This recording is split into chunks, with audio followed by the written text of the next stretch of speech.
Hi folks, it's 31st of March 2026 and a long overdue update on the Hudson has been possible.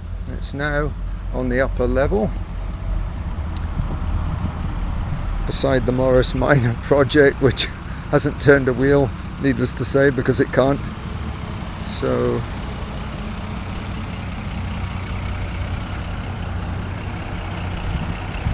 needs a good wash. It got very dusty down below. There was a huge amount of work done.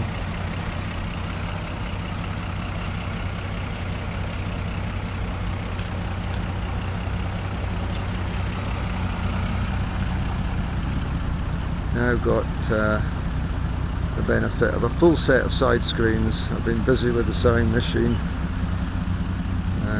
I'd like to find a Houk, I think that's how you pronounce it, Houk or Houk, number 5 flush fit center lock for this wheel. This one's been in the wars and I'm not altogether convinced of the center locking on it now, but I'm going to put a couple of dots on it and keep an eye on it to make sure it doesn't move.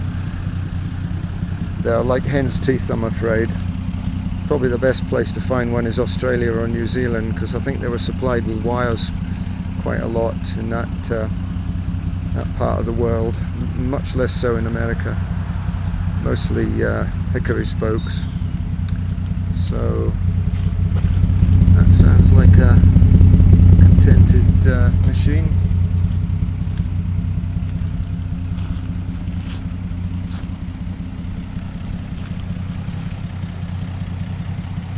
So I think the next update will actually be one where it takes to the road.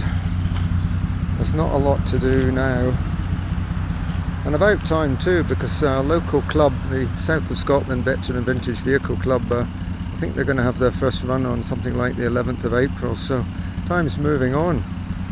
Anyway, that's all for now folks. Thank you.